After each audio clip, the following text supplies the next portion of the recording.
Hey guys, this is Matt Brunet, and welcome to Movie News Weekly, hosted by FilmBook.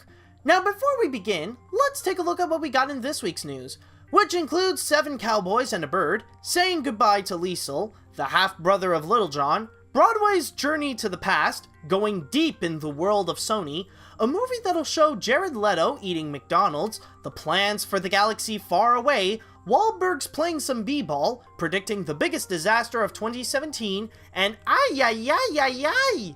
So with that said, let's get things started. Sorry Sully, but now it's time for the birds and the cowboys to lead this box office.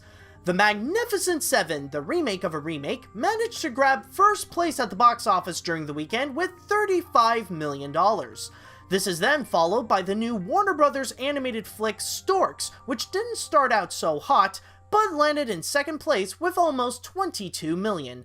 The rest in the back are some of last week's films, but they still couldn't pass Sully, as it still managed to get in third place with almost $14 million. The others from last week had a bit of a switch up in the positioning, as Blair Witch crumbled down from second to fifth place with almost $4 million behind Bridget Jones's Baby with $4.5 million, and Snowden with more than $4 million. That is unfortunately one Von Trapp less in this world. Charmian Carr has unfortunately passed away in Woodland Hills, California due to a rare form of dementia.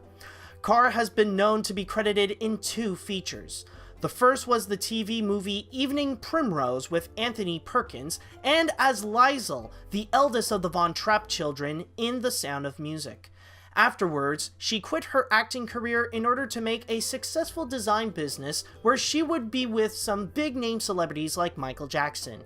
She was also the author of Forever Lies and Letters to Lies, and hosted many Sound of Music sing-alongs for more than a decade. She will surely be missed. Would anyone consider Mr. Grey as one of the Merry Men? Jerry Dornan is now in talks with Lionsgate to play the role of Will Scarlet in Robin Hood Origins. The film, directed by Otto Bathurst and written by Joby Harold, tells the story of how Robin Hood and his merry men join together to fight corruption. If Dornan accepts, he will join the cast that includes Taron Egerton as Hood, Jamie Foxx as Little John, and Eve Hewson as Maid Marian. Just recently, Dornan has wrapped up filming on both sequels of 50 Shades of Grey and is now starring in the BBC drama The Fall. Another story of animation to the stage, but not from Disney surprisingly. Stage Entertainment USA has released a teaser trailer and the release date of the Broadway adaptation of Anastasia. The stage show will be based on the 1997 animated feature, which is on record as the most successful film made by directors Don Bluth and Gary Goldman. The movie was also nominated for 2 Oscars for Best Music on a Musical or Comedy, and for Best Song for Journey to the Past. The show will make its debut on April 27th, 2017, but pre-sale tickets are available on the official website now. We're going far beyond the screen now. Sony Pictures has teamed up with Reality One in order to produce virtual reality content. Although it is unconfirmed how much content Sony will be creating for the platform, but it has been stated that most of the works will be based on many of Sony's existing film franchises, along with some original content. Jack Zim, Senior Vice President of Virtual Reality at Sony, stated, "It will expand our efforts to develop new audiences and new revenue from our studio's content, leverage long-standing relationship with some of the best creative minds in the business, and explore exciting opportunities for high-quality interactive storytelling in this new medium." This is not the first time that Sony has touched upon VR with its movies, as it has done so with Ghostbusters and The Walk. Time for that can of soup to have its moment on the big screen. Jared Leto is going to play the famous artist Andy Warhol in the biopic Warhol. Although there is no confirmation to when in Warhol's life will the film be set in, but the source of the movie will be from the book Warhol the Biography by Victor Bockris. Leto will also be the producer of the film with Michael DeLuca, who had previous experience with films based on true stories like The Social Network and Captain Phillips. It is also confirmed that the script will be written by Terrence Winter. The galaxy will expand far bigger than you can imagine.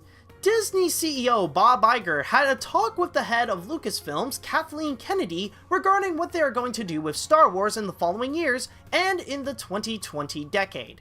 Some of the ideas they discuss include 2 films about the Skywalker family, Han Solo's origin story, and a spin-off about a plan to steal the Death Star. On top of that, Iger also discussed about what will happen when Rogue One, a Star Wars story, will be released. He stated, "We never felt it would be on the level that Force Awakens did, but based on the response to the trailers and the poster, the level of interest in Rogue One is as high as it was for Force Awakens." We'll see how well the movie will do when it comes out on December 16th. Basketball's coming to comedy. Mark Wahlberg and LeBron James are teaming up for the comedy Ballers. He and I are talking about doing a movie. It's actually a great idea. It's based around the fantasy league, so these guys get to go in one of these fantasy camps and me and LeBron have a situation, a statement made by Mark Wahlberg himself. 3 years ago, the project was announced to co-star Kevin Hart to be James' brother, but Hart declined to be in the film. Doug Ellen, the creator of Entourage, is now on board to write the script. Wahlberg's next film, Deepwater Horizon, is set to be released on September 30th. Have you ever heard of a movie so bad that the company lost money before the film's release? Viacom, the parent company of Paramount Pictures, is preparing to take a $115 million write-down over one of their upcoming features, which was confirmed to be the family film Monster Trucks. Directed by Blue Sky Studios co-founder Chris Wedge, the film has been reported to be delayed on numerous occasions. Originally set for a release on May 29, 2015, it ended up being pushed as far back as January of next year. Financial analysts have stated that this is just one of the many ongoing problems that Paramount is having, and in this year alone, they could lose about $500 million. We'll see how badly this movie will fail once it hits theaters on January 13th, 2017. Well, who else would be Zordon's buddy, Aaron Paul? Bill Hader has signed on to be the voice of Alpha 5 in the film adaptation of Mighty Morphin Power Rangers. He will be joining the cast of new stars of the Power Rangers, along with Bryan Cranston as Zordon and Elizabeth Banks as Rita Repulsa. Lionsgate has recently released new posters featuring the Rangers, and they will announce that in October, they will present the first footage at the New York Comic Con. The Rangers are a go on March 24th, 2017. And that's all I've got for this week. Thank you guys so much for watching, and don't forget to head on down to film-book.com for all the latest movie and TV news, along with their columns on the box office and their theatrical release schedule. Also, you can follow them on whatever social media you'd like. And while you're at it, you can follow me on my YouTube, Facebook, and Twitter if you're more into stuff like animation, Disney, and my weird sense of humor. If you were watching this on YouTube, then hit that like button and come subscribe to us, and also leave a little comment on what you think on the news this week.